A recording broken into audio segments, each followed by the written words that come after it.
thank you again, and as always, in participating in our virtual community meeting. We know time is very important, and we also know that tonight there was a lot of different online community meetings that you could have attended, and you chose to participate with us. So that lets us know how committed you are to our mission and cause, and that you are continuing to support us. So completely appreciate that. One of the things that we wanted to make sure that we pointed out in these community meetings was the item of focal point for our community, for our residents, for our community as a whole, for our organizations and our partnering organizations. And I don't know, we will be putting the PowerPoint presentation up on the screen in just a couple of minutes. It'll be returning, and we'll be going through the slides to go over that. One of the things that we wanted to point out in this virtual community meeting was to make sure that we, again, showcased the actions that have been taken from the previous meeting, and how that's positively impacting our community and our residents. And then also taking some of the key items that we gathered from the meetings and from our resident community, and making sure we're responding to it moving forward. Last week, we communicated and published that one of our community partners, Union Rescue Mission, had confirmed one of the first Skid Row cases of COVID-19 with one of their employees and one of their service members. We recently found out that that person had passed away, and we would like to observe 10 seconds of silence in memory of Gerald Sharoma, who was a Union Rescue Mission driver and resident. So if you could mute your phones and just observe 10 seconds of silence, would be appreciated.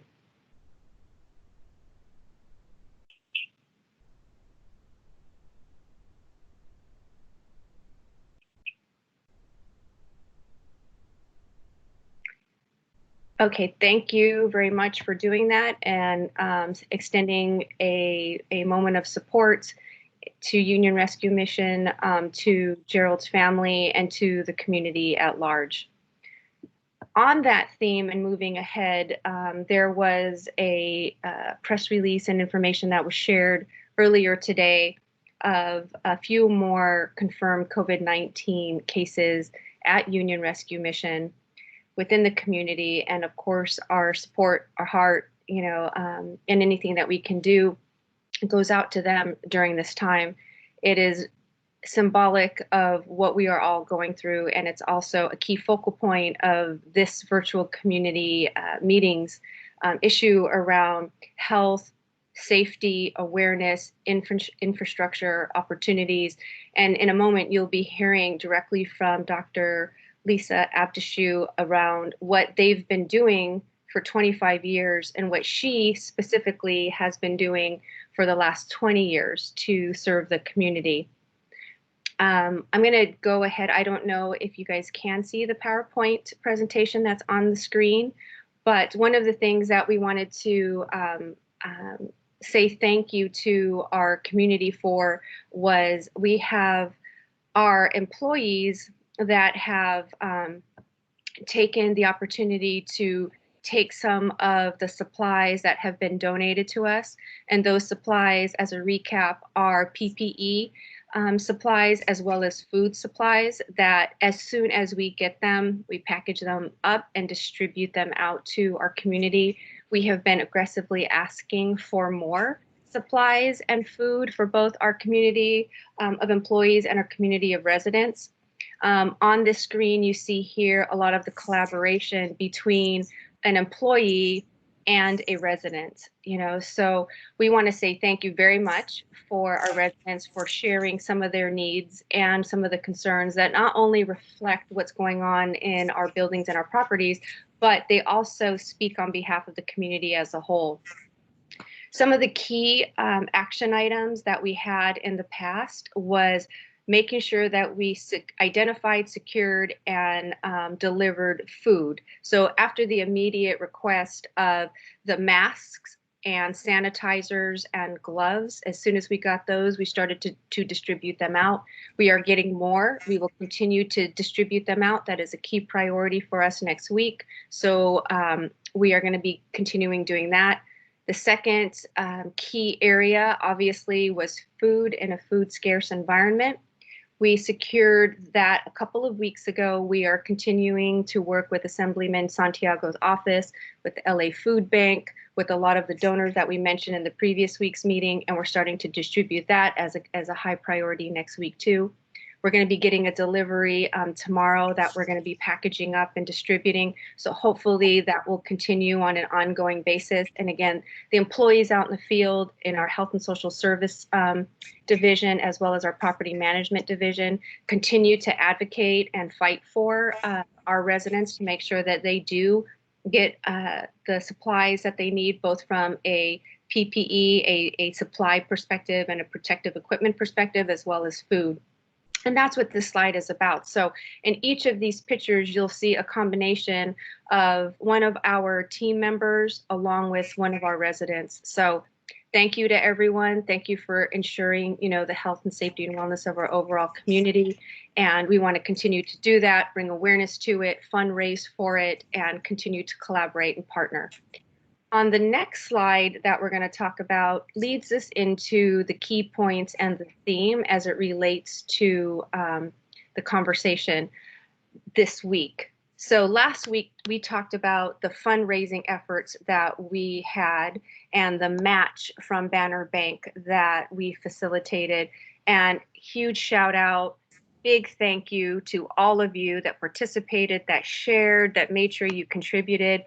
We hit that goal. So we raised $20,000 to make sure that we can continue getting all of those supplies, all of those resources to make sure that our residents get that. One of the highlights of last week that goes into this slide today is we secured the hand washing stations. Just to recap very quickly, we followed a very, very key collaborative idea with the partners, LA Can. We have not traditionally had an active partnership with them, and we worked out all the details of making sure hand washing stations were placed in front of all of our buildings, hopefully starting next week. We're going to be supporting LA Can's efforts of securing artists within the community and making sure that they create an artistic approach around those hand washing stations that reflect the community, the heart and spirit of the community. A very big thank you to USC, in addition to the Right to Shower and Lava May, because they are the ones that actually provided all of the resources to make sure that happened, including some of the water and the soap. So we can't say enough, in gratitude to these partners, but also thank you to all of you that made sure that all of that became a reality. One of the things that the hand washing stations serves in symbolically and then also just practically is the hygiene, the support to adhere to some of the mandates to make sure that community members are, looking out for their health. So sheltering in place are things that our residents are doing, and making sure that they have the supplies and resources are things that they're making sure that they adhere to. It's very difficult for community members, particularly our community members that are still unhoused or unsheltered, to maintain some kind of health and wellness if they can't have the basics of keeping their hands clean. So we made sure that we secured that, and if that happens, those community members at least have a shot or an opportunity to keep their hands or their faces clean until we can get more resources out to them. Our residents are highly supportive of this. They weighed in and made sure we facilitated it with them as well. So thank you to our residents and looking out for just not only themselves, but for the community that are still unsheltered and unhoused. Kind of keying into this, the medical needs. So as we try to support and facilitate as much as possible the health and wellness, in our resident community, but also in the community that surrounds our buildings, one of the things that we need to do is to point out the clinics and the medical providers, the frontline nurses, the technicians that are serving in a really difficult area and have been for a really long time. There's an enormous amount of respect and reverence that we as Skid Row Housing Trust extends to LA Christian Health Center for serving not only our community, but the community at large. We know that this current epidemic or pandemic that's happening now, and just health and wellness as a whole, would be a much different story if they were not placed in the community, and it would be definitely a different story if they were not led by the leader that they have in charge now. And so I'd like to just take a moment to kind of let you know a little bit about Dr. Lisa Abdeshu, which will be speaking in just a couple of minutes. She currently serves as the president and CEO of Los Angeles Christian Health Center. She oversees all day-to-day operations of that organization, including clinical and administrative services.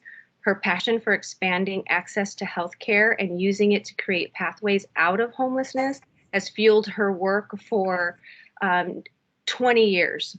Los Angeles Christian Health Center is also a nonprofit.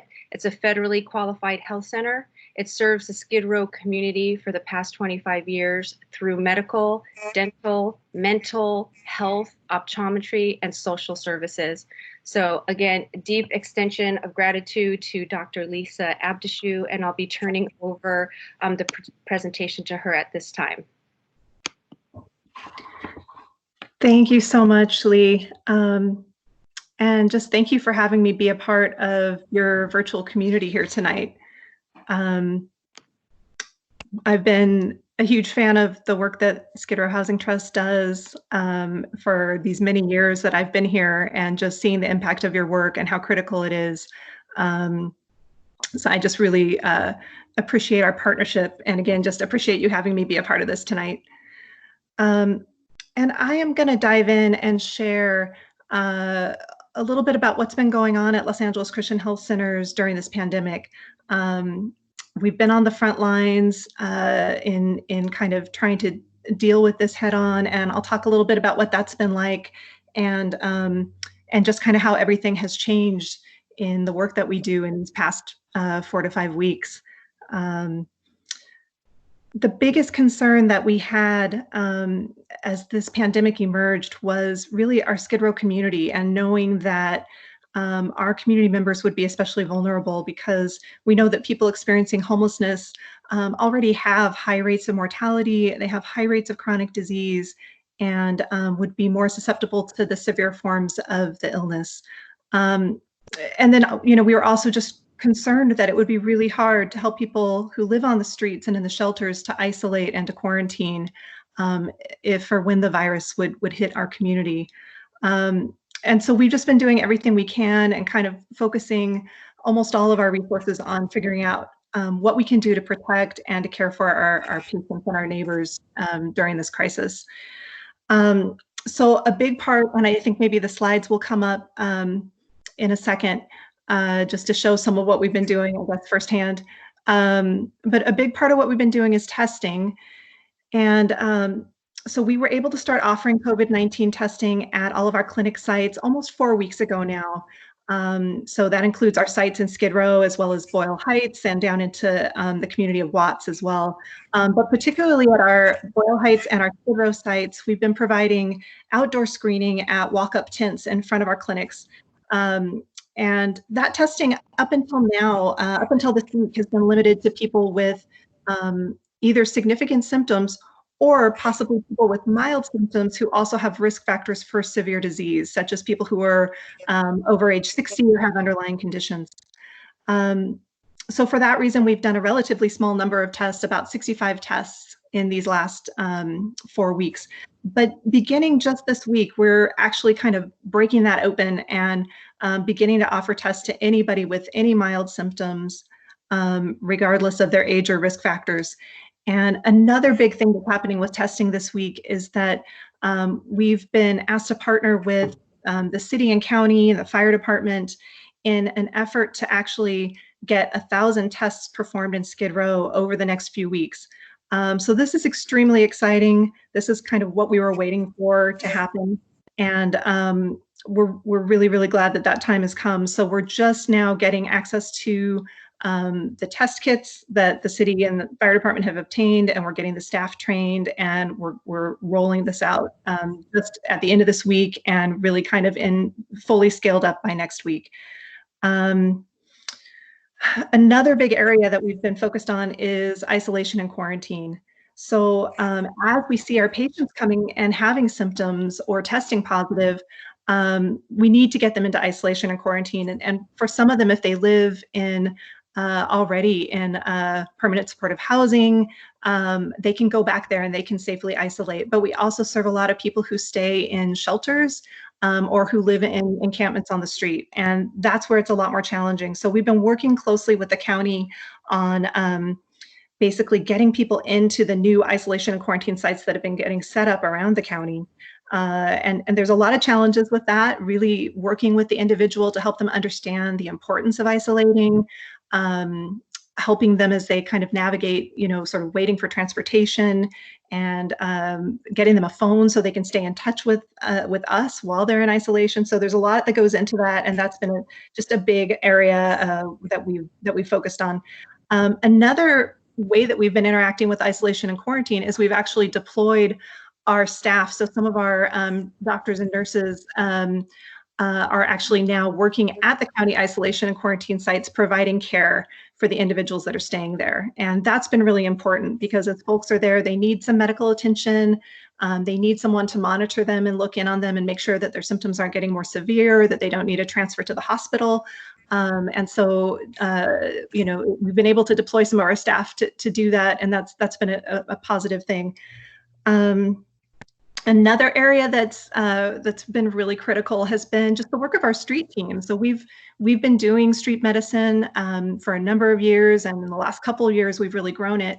Right now, those street medicine teams are doing a lot of education in the community. They're handing out hygiene kits. They're handing out whatever donated hand sanitizer we can get our hands on, whatever donated cloth masks and bandanas we can get our hands on. And then continuing to provide for people's medical needs on the street as well. And now with the new partnership with the fire department and the city that I just mentioned, these street teams are going to actually be doing testing out in the streets.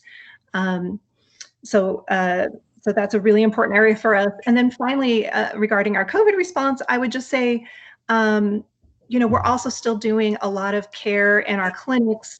All of our clinic sites, essentially all of our clinic sites are still open and taking care of urgent needs inside our clinics, and we're encouraging our patients who have less urgent needs to call us for telemedicine visits. So we're beginning to do visits over the phone, and it allows us to kind of call in medication refills for people and take care of things that they need while they still stay safe where they are and not have to come into the clinic and get exposed. So we're balancing the need for both of those because we find that some patients really do need to come in and be seen face-to-face, and others can handle the telephone visit. Amazingly, just by kind of trying to learn how to do these phone visits overnight and get the systems in place, we're now up to almost half of our visits being done by telephone. So that's actually pretty remarkable, and just another rapid change that we're going through. So I'm going to switch from talking about COVID-19 and just share a couple more things about something else, which is our new Joshua House Health Center. And so for the past several years, we've been partnering with Skid Row Housing Trust as our developer to construct a new facility to serve our patients in Skid Row. So the Joshua House Health Center is going to replace our current Joshua House building in Skid Row, which is actually a 110-year-old brick hotel building that we've just very creatively been using as a clinic for these past 25 years. But this new building, which is opening in June of this year, is going to more than double our capacity to serve our community. And it's going to allow us to serve up to 7,000 individuals per year with medical care, with dental services, mental health and substance use care, with social services and housing navigation, with a beautiful optometry suite, and with a lot of wellness activities. And we just couldn't be more excited. But what makes this even more amazing is that the building actually co-locates the clinic with housing, with Skid Row Housing Trust 649 Lofts. And Sierra is going to talk a little bit more about this in a few minutes. But we're just excited that This project is going to facilitate just new and increasing levels of integration between healthcare and housing, because we truly feel that they have to go hand in hand. It's actually feeling all the more urgent to us that this building get finished and get opened, because we actually do think that it's going to help us with our response to the virus, both in this phase and potentially in future phases that we might experience. Definitely, it'll give us a better capacity for our outdoor screening. Right now, we have these little tents just squeezed onto sidewalks in front of our small building. But in the new facility, there's a large parking lot and just a much better space. And there's better isolation rooms, and there's also that enlarged capacity that I think we're going to need, because when the stay-at-home or safer-at-home restrictions are lifted, a lot of people that have been delaying care and have a lot of pent-up needs are going to need to come in and seek care. And we're just really excited that we'll be able to care for them with this expanded, enlarged, and beautiful space.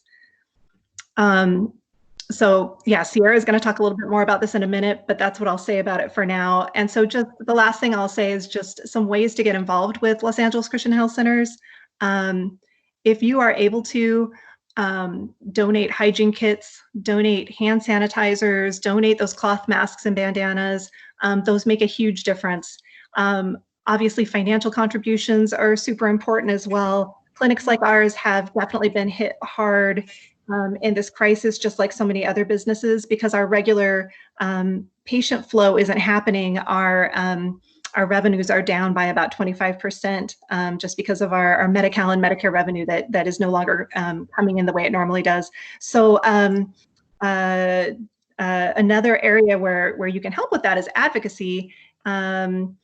Letting Congress know that community health centers need more strong support in the future stimulus packages and recovery packages that are going to be released in the future. So please, I hope that you'll click on the large logo there to learn more about how to get involved in our COVID-19 response, or just visit our website to learn more about our work. And on that note, I'm going to turn it over to Sierra.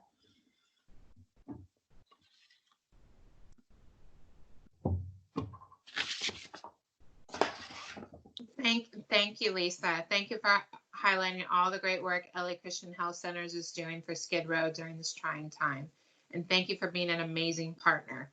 We are excited to be finishing up the clinic for you, for your staff, and for the community. As Lisa highlighted Joshua House, I want to take a few minutes to highlight the portion of the housing project. 649 Lofts. So excited to bring this project through fruition for 55 new residents to our community. It's located at 649 South Wall Street on the corner of Wall and 7th Street, in an area that's bordering the Flower District and Skid Row. Some people say that this area is really the gateway to Skid Row. I think I'm looking at our project along with Floor 401 is really bridging that gap and bringing Skid Row more into the Flower District and making it one big holistic community. I'm super excited about bringing both of these projects to life. The project will bring home 55 new residents to our community. The project's going to include, there you can see on the slides there, what it'll look like when it's done. It's 54 units that will all be studios with full kitchens and bathrooms. The entire building will be dedicated to those experiencing homelessness. It's considered permanent supportive housing for individuals. It'll also house individuals that have special needs. There will be one manager's unit as well. The project is LEED Gold, which means that it's going to be built with an environment in mind, while both under construction and once it's in operation, taking care to reduce the environmental impact and carbon footprint. As Lisa shared with you earlier, the building will be multi-purpose, which we believe is essential to Skid Row. For for the rising costs of construction and the limited space that's downtown, bringing two projects together in one just creates efficiency of both space and the financial requirements that it takes to build both the healthcare and housing in one joint development, as well as what it'll bring to the community as a whole. If you've never looked at a map in Skid Row, a lot of times we hear the word food scarcity or food desert in areas like Skid Row. where there isn't a lot of grocery stores. There isn't really a term, or maybe there is, Lisa, and you can update the group later, but a term for where there's no healthcare. There isn't any healthcare really located in downtown other than the clinics that Lisa talked about earlier. And bringing a clinic such as this that's full service, that has everything that a resident of downtown could need and want to get better, to be healthy. And later you're going to hear about what happens when people do get better, when they do get housed, and when they do get healthy, when you have two groups that come together like this and bring a monumental project to Skid Row, and how many lives that it could affect. A little bit more about the community. It's going to have a full, not only will it have a full service, federally qualified clinic, which is Joshua House. The property is also going to contain a rooftop garden, community rooms, a full chapel, 2 separate garden areas. And in the true spirit of the trust, the project will bring design equity to the community, with architecture seen here that will help uplift the community and help reactivate the neighborhood. If you move to the next slide, you'll see what it looks like today and how close we are to finishing this project. We're looking to have this project finished the first week of June, and we're super excited by it. As you can see, and the glass in the very front, that will be Joshua House at the bottom of the building, and then the 3 upper floors will be all residential units. Up next, you're going to hear from a true example of why homes support success. And it's my pleasure to introduce Teresa Winkler, a Speak Up advocate for those issues centered around homelessness, who is well known in Washington, D.C., in Sacramento, and in City Hall, sharing her personal story to educate and inform lawmakers and inspire them to act. Teresa is also a Skid Row Housing Trust resident whose medical home is LA Christian Health Centers. And with that, I pass this off to Teresa. Hello? Hello? Okay, you're on. Hi. I am so sorry. Technology scares me. Okay. Hi, I'm Teresa Winkler. Thank you for your patience and your understanding. I am a resident of I'm a resident of Skid Row Housing and Trust, and I am a patient of Joshua House, okay? And if it wasn't for Joshua House and Skid Row Housing Trust, I'd probably be dead somewhere. I thank the Joshua House for helping me with my mental issues, which you can see I have right now, and my health issues. For many years, I dealt with hepatitis C, and I wasn't sure if I would ever live or die. But thank you, Joshua House, for giving me enough health support to help me beat that. Okay, today I have a good support team mentally and physically, that I'm in very good health, by living in a good supportive housing. And between housing and healthcare, they walk hand in hand, because you can't have housing and be sick, and you can't have healthcare without housing. So by having it's able to let people in and the community become a better society. I mean, community, whatever. And as far as the coronavirus, how does that impact my life? I'm really blessed, but one, that I'm not sick or haven't been sick. Number one, I self, how do you say, okay, for a while.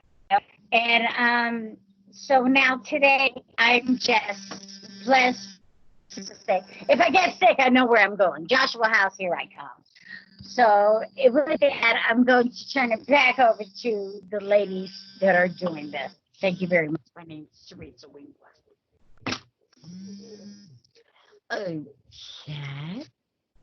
Okay, let's go.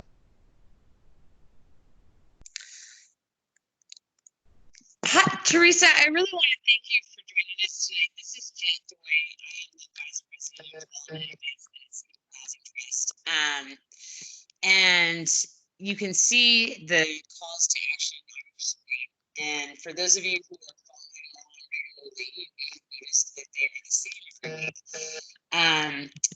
Like Lisa, we absolutely need funding.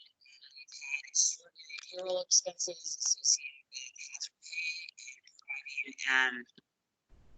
providing additional sick time and other expenses to support our teams in the field, to support our residents. And we've had extraordinary expenses associated with purchasing and personal protective equipment and technology equipment to keep our residents and our teams safe and support telehealth for casework and connection to organizations like LA Christian Health Centers. Your advocacy is tremendously important. All of these links are live, and if you are willing to take a moment and provide your voice, we are happy to share with our state and county and city politicians that you think that organizations like LA Christian Health Centers and Skid Row Housing Trust deserve more emergency funding, and that you support the work that we do. We have Amazon items. You can select anything that resonates with you personally and deliver them to the trust, and we will make sure that they go to a team member and a resident who needs it. We have virtual volunteer opportunities that we're really working on expanding. I know there's a question about that. I'll give that to Jack once we get to the Q&A. But we really need for people to sew masks, and we really need for people to connect with residents online. And our former CEO, Mike Alvarez, has launched an initiative to get people to donate used devices. So all of those will be available to you soon. And then for sure, if you are receiving these invitations, we so appreciate it. And we'd like for you to ask friends to join us. If you got this invitation through some other channel, we'd really love for you to consider joining us so that we can stay in touch with you. Erica, do you want to give me the next slide?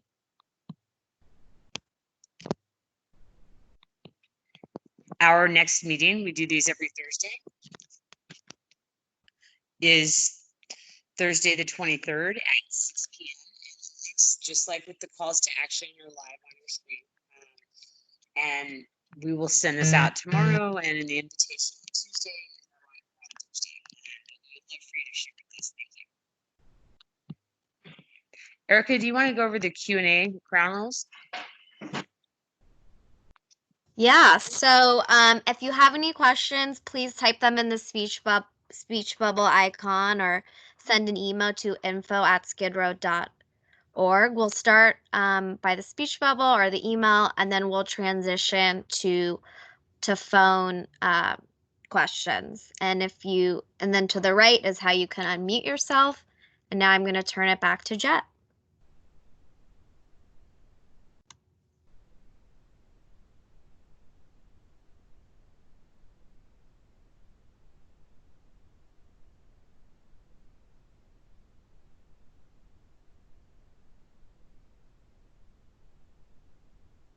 Hi, everybody. Sorry for the delay. So our first question is about hand washing stations.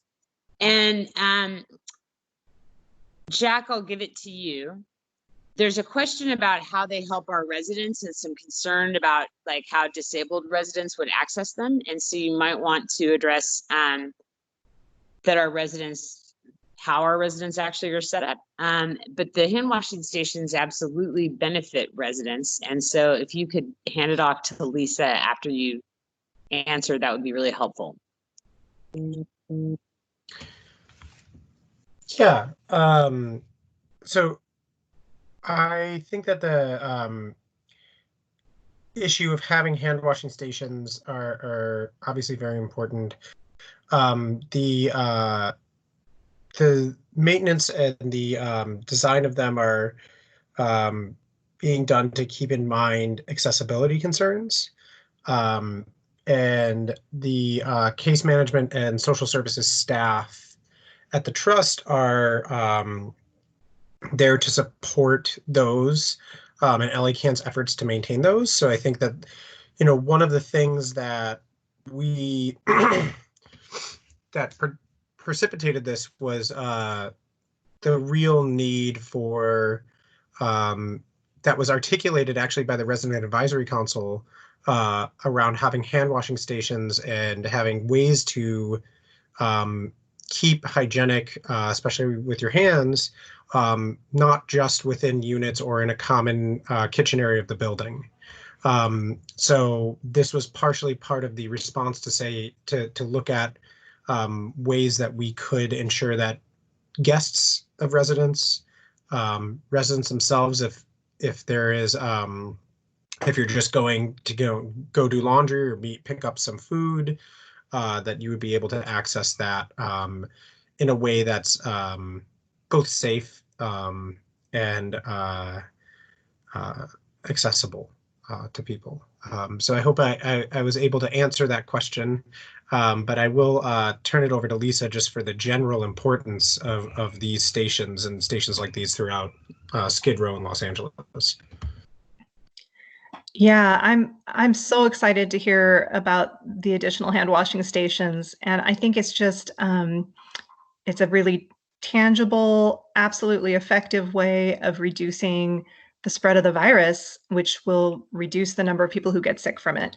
And I think we all just have to. We get inundated with so much information every day. We have to always go back and review the basics. That one of the ways that this virus definitely spreads is by contact on surfaces.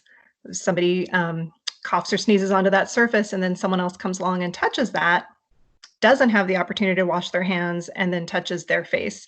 They can get sick from the virus. And the virus is so susceptible to soap and water, which is great. So hand washing is just so effective in reducing the spread. So I think it'll definitely reduce the number of people who get sick. It'll definitely reduce the number of people who get seriously ill or die from this. And for that, I'm just so grateful to see more of the sinks coming to the community. Lisa, thank you so much for that. We have a question from Patrick about sanitizing gel stations being added inside the entrance to every building. So there's a benefit to our residents and to the entire community that more people in Skid Row can wash their hands, as Lisa just explained. But inside the buildings, we are working very hard to sort out a donation from a couple of possible corporate donors. And we look for hand sanitizer every single day. It just happens to be incredibly difficult to find right now, but we are still working on it. And then Jack, we also have a question from Jason asking how the virtual volunteer and connecting with residents works, and if it involves just talking or making conversation or keeping company in general. Could you address that? Yeah, and it involves a lot of those points. I think the rollout that is being planned to happen really encapsulates the need to be able to connect with somebody without major agendas. So the virtual volunteer opportunity there is to be able to connect with somebody and share your story with who you are, why you want to connect with somebody, and hear our resident stories. I think a lot of times in these opportunities and these giving opportunities they're fantastic, and it's really important to be able to give tangible things to people, like computers, like to give money to support our operations.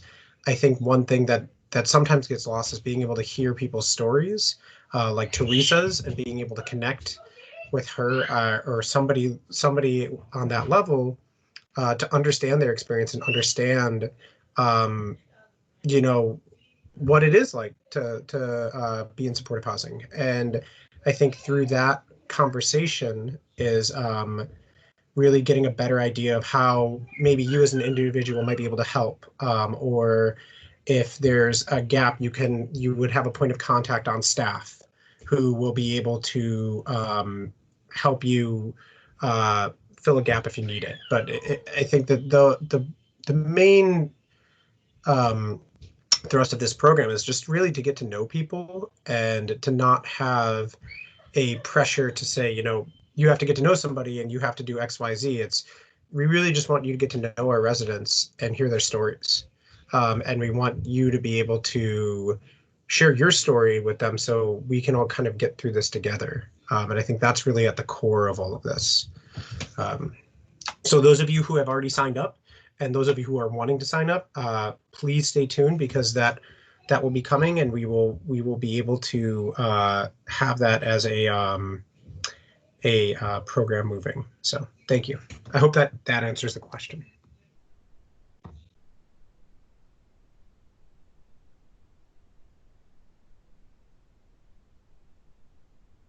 Hi, Jack. Thank you for that. I don't think that we have additional questions for this evening, but we really want to thank everybody who has joined us for these calls and offered to help us learn how to do them and get better at them, and to ask you to keep inviting your friends and to keep finding other ways to connect. LA Christian Health Centers and Skid Row Housing Trust are deeply invested in this community and doing absolutely everything that we can to learn and to grow together. So thank you. Lee, do you want to conclude the call? Just to echo what everyone is saying, we want to make sure that we continue these meetings. We want to make sure that we continue to push through having them, because it brings awareness to a lot of the issues and concerns that we need to solve for. Just to repeat a lot of the information that all of you already know, based on the information that gets provided to us from at a federal level, at a state level, at a county and city level, we believe that the peak of COVID-19, at least as Los Angeles is concerned, is in the next coming week to 2 weeks. So given that data point, as best as their ability can identify that, hitting the peak and then making sure we push through the 2 weeks following that, and then the 2 weeks of recovery after people have contracted it, then one of the things that we want to make sure that we keep a lot of the focus, the energy, the commitment, the resources, the dialogue going through that bell curve here in Los Angeles, and specifically in Skid Row, so that we keep providing support, infrastructure, and resources to those that don't typically have access on their own. So thank you again for committing your time to these weekly meetings. Thank you in advance, for supporting us in the ways that Jet outlined. Continuing to provide funding to us is important. The virtual volunteerism is a really strong idea for connectivity. Making sure that we donate resources is also really important, as you saw in the picture and the reflection back on what we've been doing. Continue to support and partner with Los Angeles Christian Health Center. You can see all the work they've been doing hand in hand almost with Skid Row Housing Trust and their residents for the last 20 years, currently today, and what we're strategically trying to do together for the next 20 years. So if we could just kind of keep the commitment and the focus and the passion and the discipline for the upcoming weeks is when it's really going to matter. So again, thank you for your time. Thank you for your care. And we look forward to connecting with you and giving you updates and hearing your ideas next week as well. Thank you so much for everything that you guys are doing for us. We appreciate it.